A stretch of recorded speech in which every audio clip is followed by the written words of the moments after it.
Well, after the events of last year's Richmond race, Austin Dillon, this time, he did it the right way.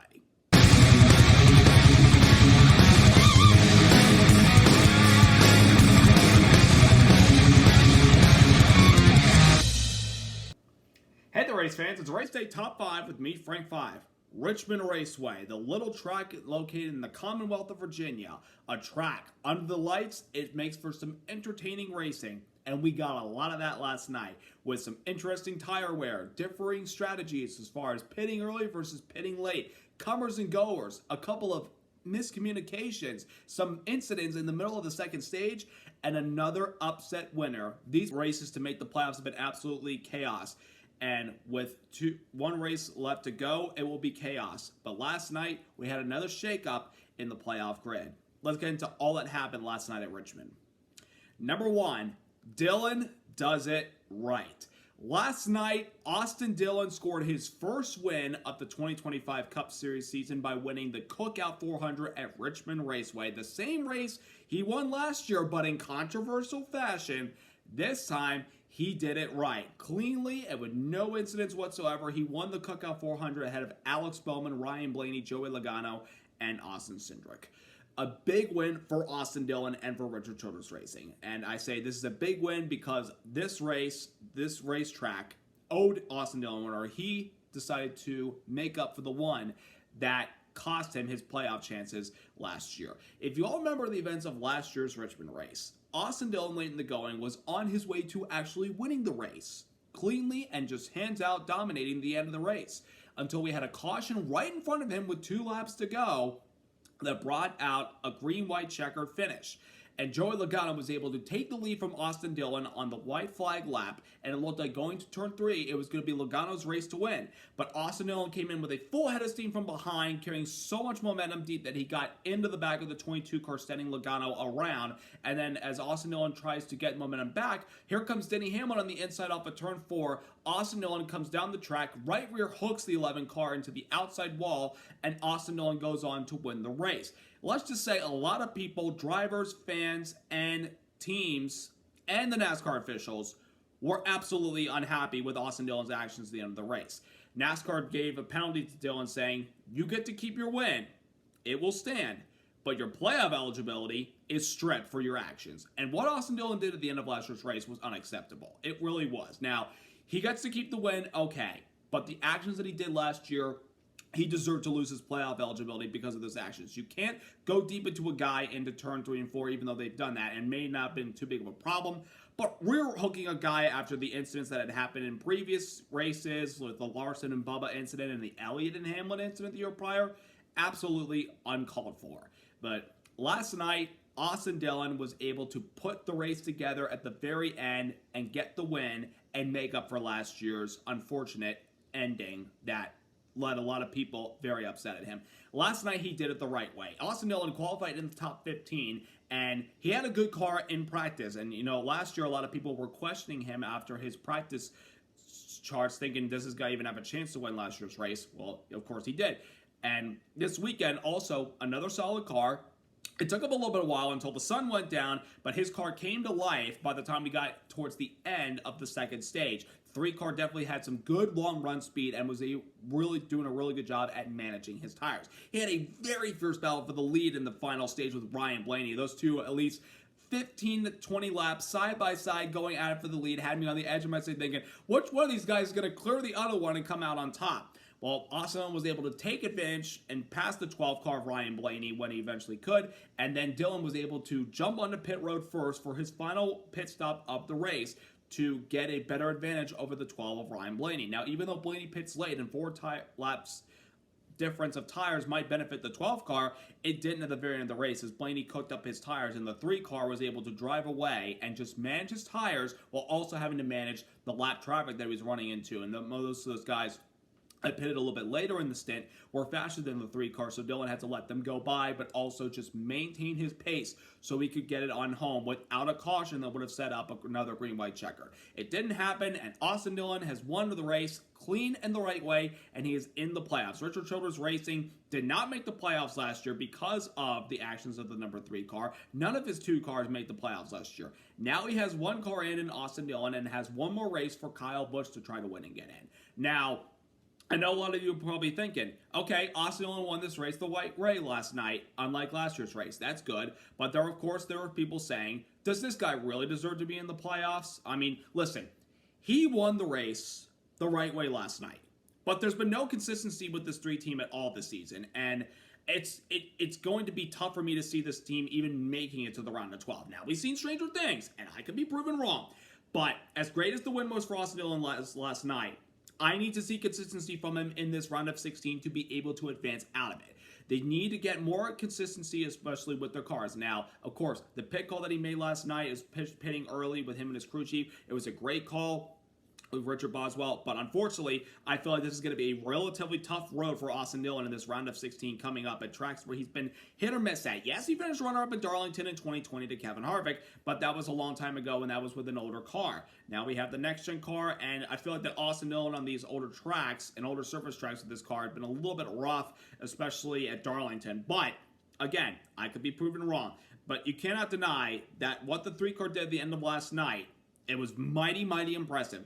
And Austin Dillon will be in the playoffs this year after, again, not being able to qualify for last year. And if you remember, folks, a couple years ago in 2022, he won the regular season finale at Daytona, albeit a lot of the cars were taken out in that wreck in the final stage because it started to downpour in turn 1, and the NASCAR officials called the caution way too late, and we had almost half the field taken out, and the 3 car snuck through and would go on to win against some other cars that were not as competitive or had quite a lot of damage. Now Austin Dillon is in the playoffs, and now we're going to see what he's truly made of. So a big congrats to Austin Dillon and the 3 team last night, Richard Childress Racing. Very impressive run. They're in the playoffs. Number 2, playoff bubble changes again. So with Austin Dillon's win last night, there was only 2 spots available for points, and we know for certain 1 car will make it on points next week. The 2 drivers above the cutoff line entering next weekend's race are Tyler Reddick and Alex Bowman. Reddick is 89 points above the cutoff line, and Alex Bowman is 60 points above the cutoff line. With Austin Dillon's win last night, Chris Buescher, who was originally the last man above the cutoff line entering Richmond, finds himself out of the cutoff line, but a full race of points. As well as Ryan Preece, who came in just a couple points below the cutoff line. Now he's definitely in a must-win situation, as well as everybody else behind him. Kyle Busch, Ty Gibbs, Brad Keselowski, Carson Hocevar, so on and so on. But last night, the playoff bubble drivers definitely had some up and down moments. Tyler Reddick, being the 15th man in points right now after last night's race, had a good car at the beginning of the night, was really strong, led a lot of laps. I felt like it was going to be his night to finally get his first win of the season. But during a sequence of green flag pit stops in the second stage, in the middle part of it, Reddick, who was trying to pass some lap cars, got involved in an incident where Daniel Suarez on the inside tapped the back of Ty Gibbs, and Gibbs carried up the track and got into Reddick, sending him into the wall and ultimately taking him out of contention for the win the rest of the night. It's very unfortunate because Reddick had such a good car, and that was a bonehead move by Daniel Suarez right there. And when Reddick ran towards him at the end of the race while he was limping around with that damaged car, he kind of maybe gave him a little tap once in a while and let him know, hey, I don't appreciate what you did to me earlier, buddy. You cost me a chance to possibly win the race.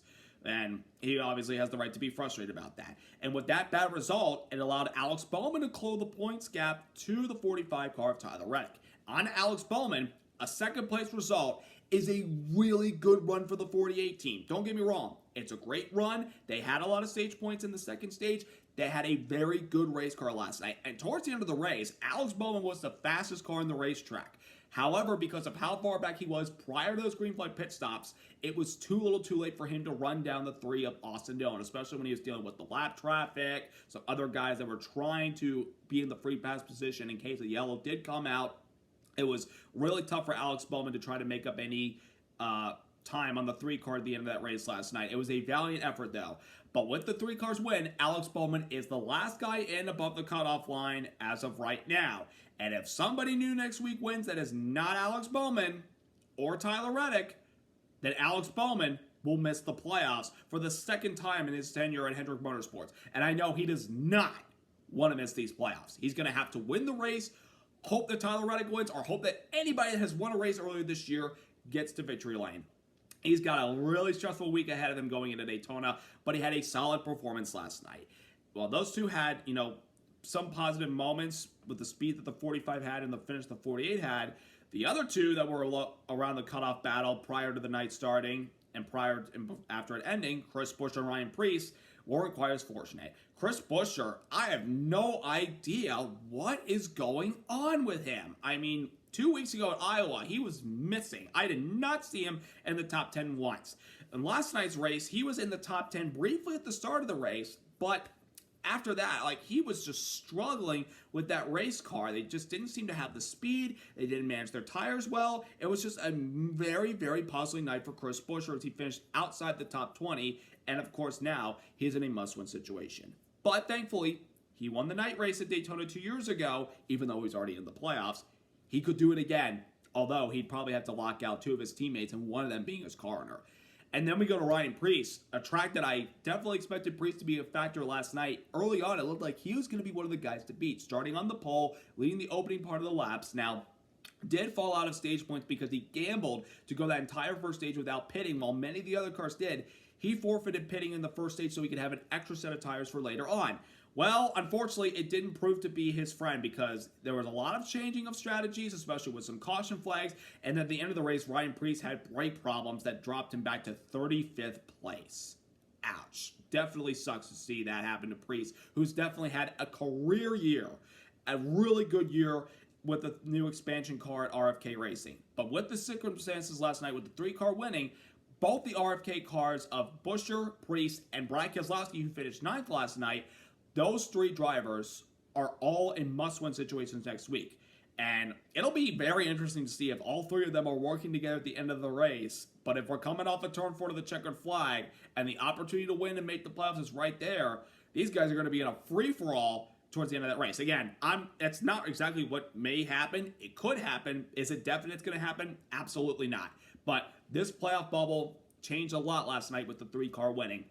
And because of Bowman's strong performance and Reddick's rough result at the end of the race, Alex Bowman could still possibly outpoint Tyler Reddick next weekend. Let's say Reddick falls out of the race early, Alex Bowman finishes in the top 5, top 10 with some stage points, and let's say a new winner gets the victory, and it's not Bowman, then Alex Bowman could still point his way in, and Tyler Reddick could find himself out of the playoffs. I mean, it is absolutely mind-boggling, the circumstances of last night that have led us to this point with one race left in the regular season, that Alex Bowman and Tyler Reddick, two guys that are in the top 10 in the normal points right now, either one of them could miss the playoffs next week.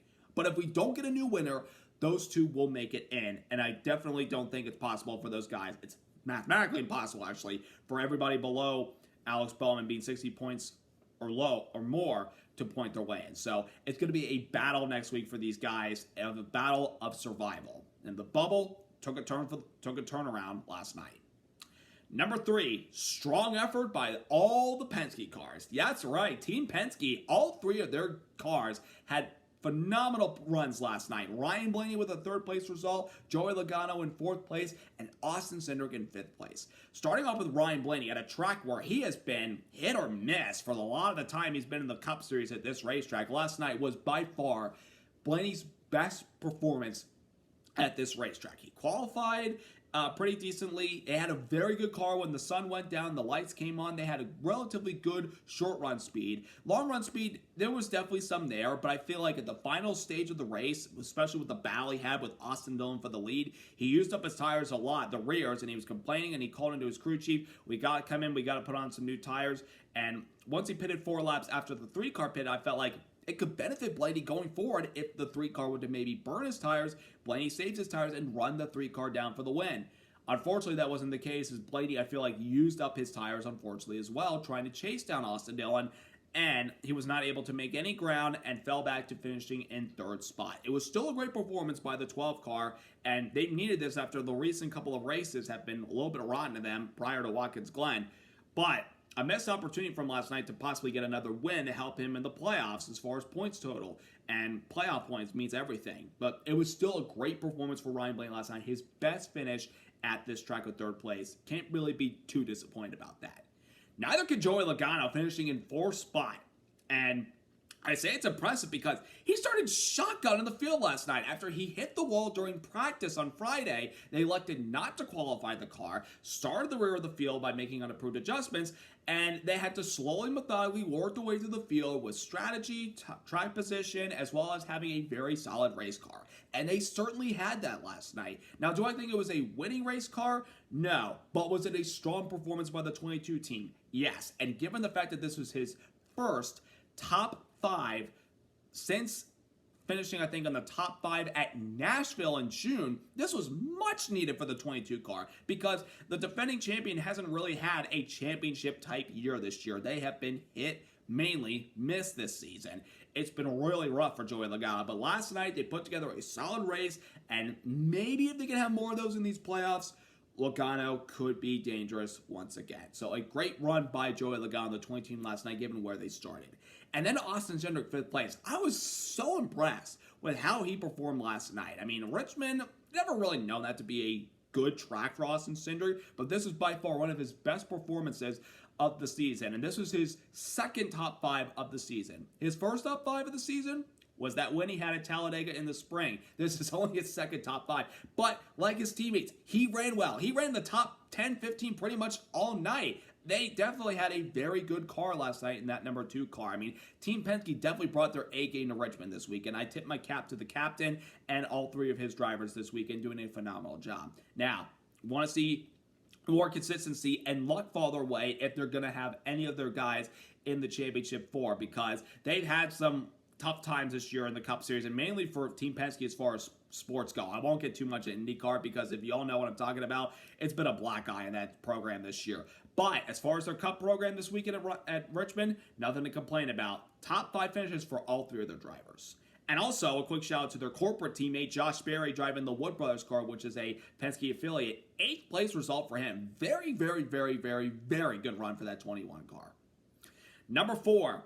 Chaos in the second stage. We had, other than the Reddick incident, a big moment in the turn on the backstretch into turn number 3 with about 50 laps to go in the second stage. When going down the backstretch, Kyle Busch and a couple other guys that were charging through the field on some relatively fresher tires due to differing strategies, Busch carried it a little bit too deep into turn number 3 and got into the back of the 19 car of Chase Briscoe, sending him around into the pack, collecting many drivers like Kyle Busch, Denny Hamlin, Brad Keselowski got some part of it, Michael McDowell, a lot of other guys got caught up in that.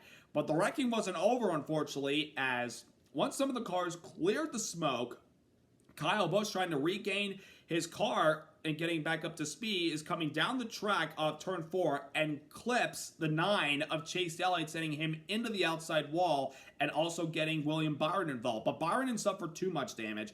Elliott, unfortunately, was done for the night, his first DNF of the season, and very, very disappointing and very unfortunate about what happened there with him getting clipped by the 8 car of Kyle Busch. It wasn't Kyle's fault, but unfortunately, it's just a missed timing right there as far as the 9 getting speed up, trying to avoid that wreck, as well as Kyle Busch coming down the track, trying to see what his car, felt like after being caught up in that incident. Very tough moment for the 9 car. William Byron, on the other hand, though, he was able to carry on throughout the night, and to make a long story short, he is the regular season champion based on how he finished versus the 9 car finishing in last place. But a big wreck right there, caused by Kyle Busch carrying a little too hard into the 3rd turn and getting into Briscoe. Really took out a couple of really good cars. And some of those guys weren't as competitive for the very end of the race, although Keselowski finished in the top 10 and Denny Hamlin didn't really have much of a chance of winning car at the end of the race, considering that Hamlin would normally be a favorite for this race win at this racetrack because it's his home track. But a really tough ending for some of those guys last night, being in that big wreck in turn number 3. And number 5, the racing in general. Folks, that was the best Richmond race with this next-gen car that I have seen. I mean, well done to everybody that put on quite a show last night with all the tires, strategies and the strategies as far as pitting early versus pitting late, and saving your tires for possibly another stint in the race, and all the comers and goers we had last night, and the side-by-side action and some guys being able to pass out there. That was so much fun to watch. And the tires that I talked about, the tires this weekend is kind of a little bit of a combination of the tires that we brought to last year's Richmond race. We had the primary tires, about 4 or 5 sets of them, and we had 2 option tire sets that NASCAR brought to the night race last year to give these teams options about what they wanted to do. The option tire was the softer tire that would work well for the first couple of laps, but then would fade when we got into a longer run. And the other tires didn't have as much grip, but they would definitely last longer. But I found out last night that the left side tire that these guys had was a softer tire that they put for the left sides. It's the same as the option tire that we ran in this race last year. The right side tires is pretty much the same as the primaries, a little bit harder, but can be durable towards the end of the race. And I gotta say, the combination of a harder right side tire and a softer left side tires definitely made for some entertaining racing last night with this next gen car, because the next gen races in Richmond have been relatively disappointing, shall we say. But last night's race, so much fun to watch with all the comers and goers and all the pit stops and everything and those tires. It was definitely a very fun race. And maybe that's something we can use for some of these other short tracks coming up. And of course, there have been conversations about possibly increasing the horsepower of these cars for these short tracks next year. And it sounds like that NASCAR is definitely considering it. But I think maybe last night with a softer left side tire and a little harder right side could maybe be another answer to some good short track racing. We could use it at Bristol. We could use it at Martinsville when it comes time to that round of 8 elimination race. Could definitely put on a good show for the fans, and it would be good for the drivers as well. I want to see more of that going forward as far as, a balance between the car and a good tire that can fall off and make for some passing and some good action on the racetrack. We can get more of that in some of these short tracks that we have left in the season and possibly into next year with maybe an increase in horsepower. The short track racing with this next gen car could be a lot of fun to watch that we've been kind of waiting for, because we all know what this car brings when it comes to the 1.5 mile, 2 mile tracks, or intermediates as we call them. They've been absolutely fun to watch. Super speedway racing, again, hit or miss sometimes, but definitely can be entertaining when they're side by side. Road courses should probably consider looking at these tires as well, because some of them have been good, but some of them haven't been perfect. But this tire compound we had for this weekend in Richmond and all the racing and all the strategy we had definitely was quite a show to watch. And now, one more race to decide the 16 drivers who will go to compete in the NASCAR Cup Series playoffs. And you couldn't have picked a better place to determine who gets in to the playoffs than at the World Center of Racing in Daytona. Under the lights, a lot of fans packed in the summer sun to watch all these guys go 3 and 4 wide at over 190 plus miles per hour with one race left, one last chance for a lot of drivers that do not have their spot secured to try to win and get in. We already know that 14 drivers have won early this year in the regular season, and they are in the playoffs. Denny Hamlin, Shane Van Gisbergen, Kyle Larson, Christopher Bell, William Byron, Chase Elliott, Ryan Blaney, Joey Logano, Ross Chastain, Bubba Wallace, Chase Briscoe, Josh Berry, Austin Dillon in the 3 car, and Austin Cindric. Those 14 drivers, they know they are in the playoffs with their wins. Tyler Reddick and Alex Bowman occupy the last 2 spots on points right now. But right behind him, Chris Buescher, Ryan Preece, Kyle Busch, Brad Keselowski, and everybody else that's run every race so far this year are going to be gunning for that first spot across the start-finish line when the checker flag falls to try to win and lock themselves into the playoffs. We saw a crazy ending to the race last year where we saw one driver advance his way into the playoffs with a win at Daytona and Harrison Burton. Will we see that same thing happen on Saturday night? Or will we see anybody that's won this year add another race win to their resume for 2025 as well as winning at Daytona? We shall wait and see what happens. You got to tune in at 7:30 p.m. on NBC this upcoming Saturday night for the Coke Zero Sugar 400, the last race to make the playoffs. It's going to be one hell of a show, and I hope you all have got your popcorn ready, because it's going to be a wild one. So I hope you all have a wonderful rest of your week. And also, for anybody that is probably wondering, why didn't you do a race recap video in full length last week. Well, I was on vacation and, needed a break from all work and everything. I did do a video recap with a YouTube short, so go check that out on my shorts page with the Shane Van Gisbergen win, as well as talking about how, 2 races left in the regular season during that video and talking about the Watkins Glen Racing. Go check that out if you haven't done it already. But I hope you all have a wonderful rest of your week leading up to Daytona. Subscribe, like, and congrats once again to Austin Dillon, the 3 team, on their win at Richmond. Have a great week, everybody. Let's go racing!